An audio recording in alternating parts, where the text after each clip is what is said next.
Answerable by yes or no. Kung sasabihin sa akin kung ano yung sagot, sa inyo lang, personal lang.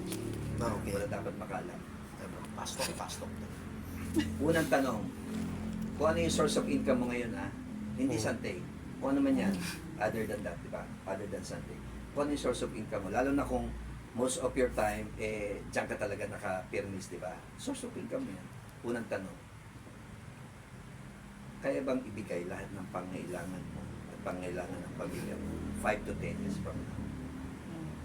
Kung mo ipakita sa facial expression mo, halata ka. Poker face ako eh. Tingo. Second question, kung ano man yung source of income mo ngayon, kaya ka bang dalhin sa lahat ng mga pangarap mo sa buhay 5 to 10 years from now? Third question, kung ano yung work description mo, kung ano yung ginagawa mo from time to time, araw-araw, kung ano man yan, itinerary mo yan. Third question, yan pa rin ba talagang gusto mong ginagawa sa buhay mo 5 to 10 years from now? Fourth question, yung mga tao nakapaligid sa iyo, dyan sa workplace mo, mga kakalubilo mo, kasala mo, yung mga ugali nila, yung trato nila sa iyo, yung mga values nila, yung influensya nila. Fourth question, sila pa rin ba yung mga taong gusto mong kasama sa buhay mo 5 to 10 years from now? Alam niyo ba dyan sa apat na tanong na yan, sumagot ka lang ng isa na no. Mabigat itong panglimang tanong. Ang bigat. Ang panglimang tanong, Ang bigat. Bigat ito nga yung halimpak eh. bigat ng palad din eh. Panglimang tanong, ano ang ginagawa mo ngayon? Kasi kung wala kang ginagawang bago ngayon, with due respect, ganyan ka pa rin 5 to 10 years from now. Oo pa halata. Ibig sabihin, makikinig tayo. Emento. Ginagawa natin. Kanya-kanya internalization. Kanya-kanya internalization, di ba? Bakit napaka significant itong mga tanong na to? Kasi kung kakausapin mo yung gusto mong tulungan heart to heart, Yun yung tanong itanong mo. mo lang sa kanya yun. Kaya mo siya sumagot. Kasi kailangan dalhin natin ang tao sa isang angat na kamalayan na kung hindi ka masaya sa resulta mo ngayon at wala kang gagawin bago, walang magbabago sa buhay mo. Correct. Ganyan ka pa rin 5 to 10 years from now. Bye. Hello. Diba? If you don't change, nothing will change. If you want the world to change, you have to change. Jim Rowe. Ang alam niyo yung mga author eh. Pitik mo, Jim Rohn. Hawa. Jim Rowe. Jim Rowe. Kaya nga, ngayon, bakit natin sinasabi yan? Okay. Okay, ano na tayo ngayon? Latag tayo ng card ngayon. Una, pangalawa, pangatlo, pang-apat. Sino sa inyo may sagot na no? May mga no. Yes. Ilan ang no mo? Apat yun eh. Ang tagal niya sumagot, ako 4. Pinuruhan mo, ano? Royal luck. Dahil lang sa tapik ko, kasi bigat ng 5. Hirit. See? Now, ito yun. Ito yung isa sa mga magandang maipaintindi.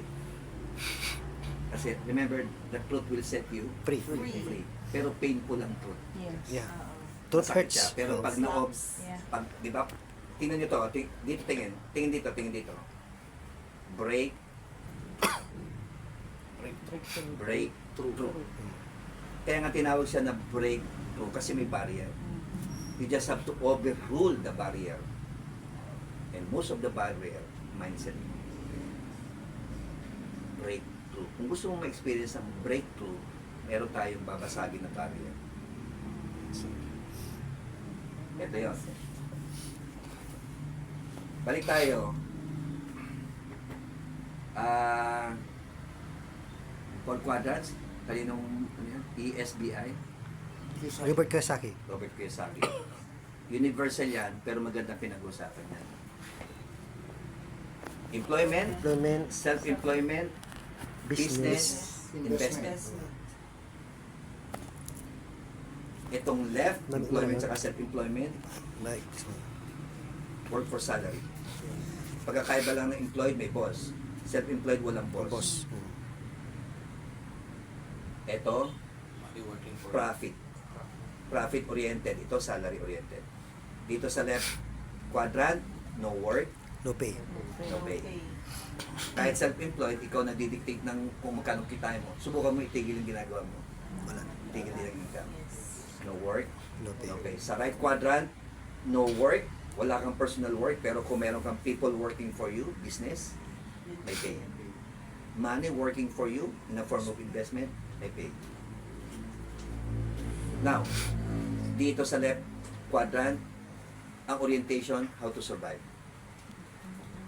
Sa kanan, ang orientation, how to make a better future. Now, ito yung kay Robert Kiyosaki in summary. Why work for a living When if you can work for a fortune?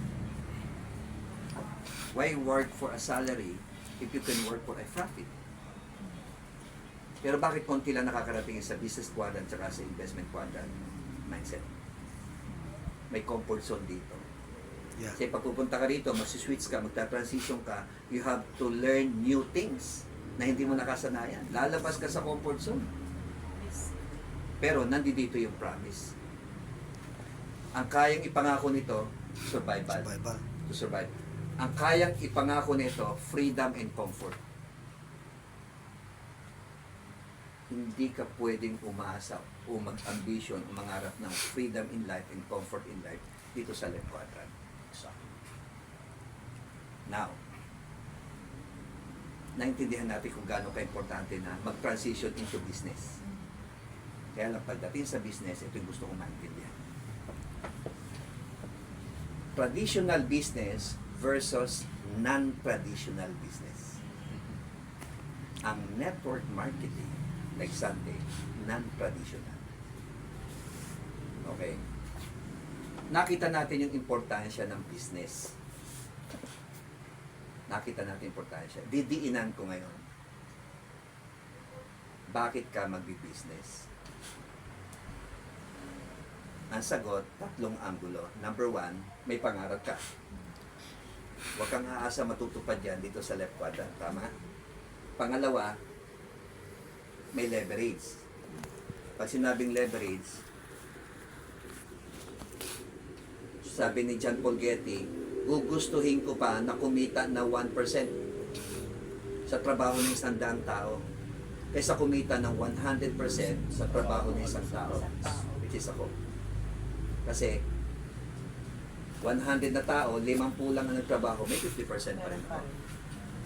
Pero 100% ka, pero yung isang taong yun hindi nagtrabaho, which is ako, wala na yung 100% sa law of leverage ang tawag doon. Ang law of leverage, may experience mo lang sa business. Not traditional. Whether traditional or non-traditional, nasa business. Okay? So ngayon, eto na. Importante, now you should learn that only by engaging into business that you can realize your dreams.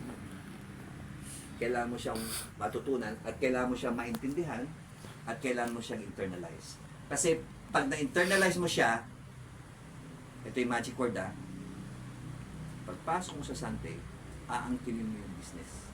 Kaya magiging Ownership. business owner ka. Magkakaroon ng ownership. Ang problema sa marami, bumili ng package, pero walang ownership sa business. Bakit walang ownership? Walang na-internalize Walang naintindihan. Walang pinaintindi sa kanya, walang tinuro sa kanya.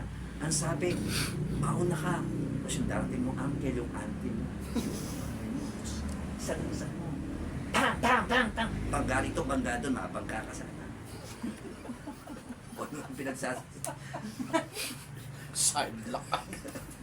Di ba? See? Kaya critical. Kanina, partnership. Ngayon, maintindihan nyo. Sino ang taong kapartner mo talaga sa negosyo? Ang sagot, yung inangkin niya yung negosyo. Business owner.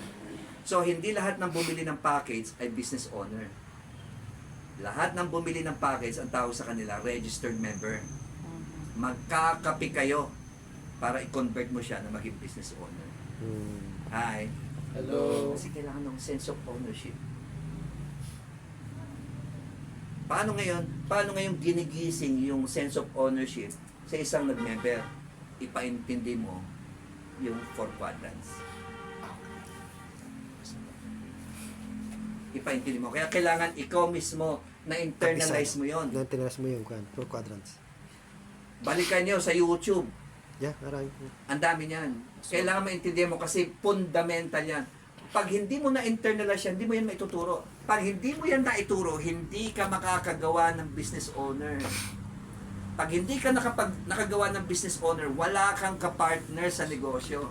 Pag wala kang kapartner, wala kang magagawang network. Wala kang network. Wala kang network. Gising ka pa. Gising na gising, grabe. Ayun, stop na. Naiinit.